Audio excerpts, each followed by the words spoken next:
Yesterday, the Packers' 53-man roster was released, and there were a lot of tough cuts the Packers had to make. I think that there was a ton of depth on this Packers roster throughout all of training camp, and because of that, there have been 5 different Packers players who have been picked up by other teams, some on the regular roster, some on the practice squad. So here are the guys who were picked up earlier today. Michael Pratt has signed with the Buccaneers practice squad.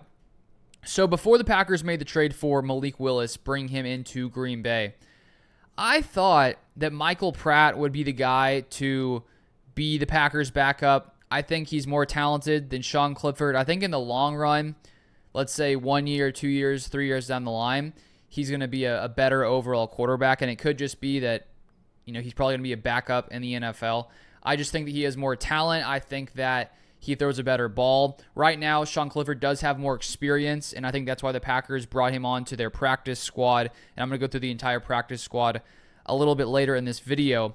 But Michael Pratt signed with the Buccaneers on their practice squad. I believe that he could be their QB3 on that roster over there. So he leaves Green Bay. And then we have Grant Dubose signs with the Miami Dolphins. So Dubose had such a great game in week 1 of the preseason. Was, electric out there, which had myself, lots of other people debating if the Packers would try to keep 7 receivers just because of how good Grant Dubose looked. The reality is the Packers kept 6. They decided to go Malik Heath over Grant Dubose.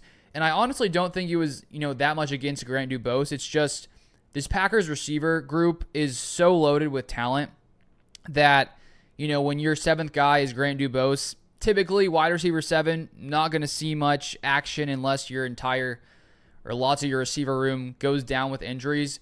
And so it makes sense that they didn't keep Grant Dubose. But he's a very talented player, a guy who I think could be a starter potentially one day in the NFL. He's a very solid athlete. So he signs with the Miami Dolphins. Then we have Anthony Johnson Jr., safety, claimed by the New York Giants. Now, this was the move that I was most surprised by when it comes to the Packers' 53-man roster. I did not see them releasing Anthony Johnson Jr. at all because when you look back to the start of training camp, the Packers were rotating through 3 safeties that seemed to be competing for the number 1 safety spot next to Xavier McKinney. It was Javon Bullard, Evan Williams, and Anthony Johnson Jr. So the fact that Anthony Johnson Jr. was competing for that first safety spot to start camp and then doesn't make the roster, that surprised me a ton. He also was playing really good in the preseason, played really good in the final preseason game, had a few really, really nice hits. So that one came out of left field for me, and it's not surprising to see him get picked up by another team. The Packers must have thought that, they have a pretty solid safety room now with all of the assets they invested in this past offseason. After last year, the safety room being one of the weaker spots on the team. Now it's one of the stronger units, at least when it comes to the fact that they drafted Bullard in the 2nd round, Williams in the 4th round, and also bringing in Xavier McKinney. And so it seems like Johnson Jr. would have been the 4th safety. The Packers move on from him, and the Giants pick him up. Then we have Samari Rolle is picked up by the Bears practice squad. So it seems to me that the Bears love to pick up former Packers players. I don't know, what the reason for that is. They just, anytime the Packers move on from a guy or some free agents go, they like to pick him up. That just seems to be one of their strategies. Hasn't worked out too well in the past, or most of their strategies haven't really worked out too well. Now, I do think that this season they could be better with Caleb Williams. I think he's a really, really solid quarterback. So, not to say the Bears can't be better this year, but anyway, so Samori Toure is now on the Bears. Once again, the Packers have so much depth at receiver. I think on some other rosters, Toure could potentially be like the 5th receiver, 4th receiver, depending on the talent they have there. He just never really caught on much with the Packers. He had a few nice plays here and there, but all in all, didn't really do too much in Green Bay as a 7th-round pick. Then the final player claimed by another team, we have Royce Newman claimed by the Tampa Bay Buccaneers. And Royce Newman never really had too much success here in Green Bay, consistently getting outplayed by other guys. The Packers invested a ton in the offensive line this offseason in the draft, drafting Jordan Morgan, also getting Glover and Jacob Monk. And so at this point, the Packers decide to cut their losses after drafting Royce Newman a few years back in the 4th round, and the Buccaneers bolster their offensive line unit there with Royce Newman. Now, a few other things to note. Greg Joseph was released. I put out the video about the Packers' new kicker, who they claimed, and since that point, they have decided to release Greg Joseph, because I was debating whether or not, what was going to happen. We're going to keep 2 kickers on the roster. Wasn't sure. Now Joseph is gone, and the Packers' sole kicker is Braden Narveson from the Tennessee Titans, undrafted free agent this year. I made a whole video on him if you want to hear more details about him.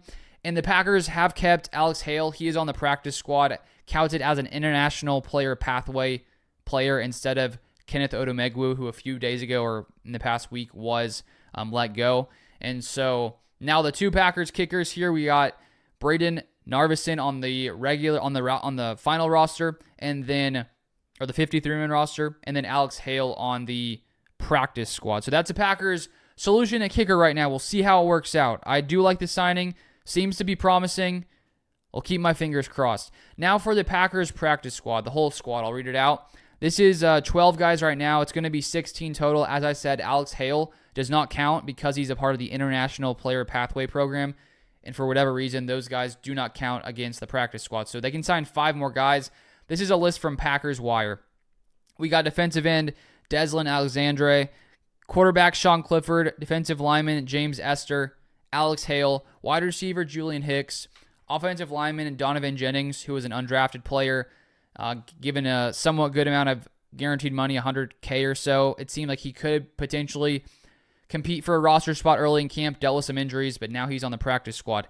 Kalen King is on the Packers practice squad, and I thought he was going to make the roster as a 7th-round pick. Unfortunately for him, he didn't, but he is still in Green Bay, which I like to see because I think he has some talent there. Running back Nate McCrary and running back Ellis Merriweather. Both guys played really, really well in that final preseason game. The Packers just have a lot of talented running backs, I believe, because both of those guys looked solid. We, of course, have on the final roster, 53-man roster, Josh Jacobs, Emmanuel Wilson, and Marshawn Lloyd, with A.J. Dillon being placed on the season-ending IR, which is just sad news.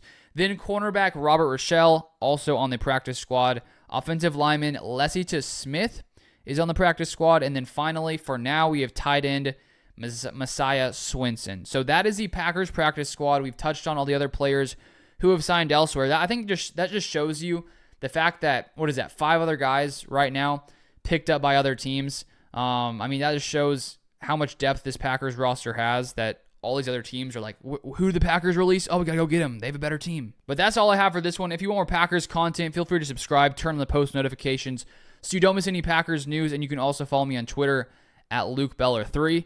And I'll see you guys next time.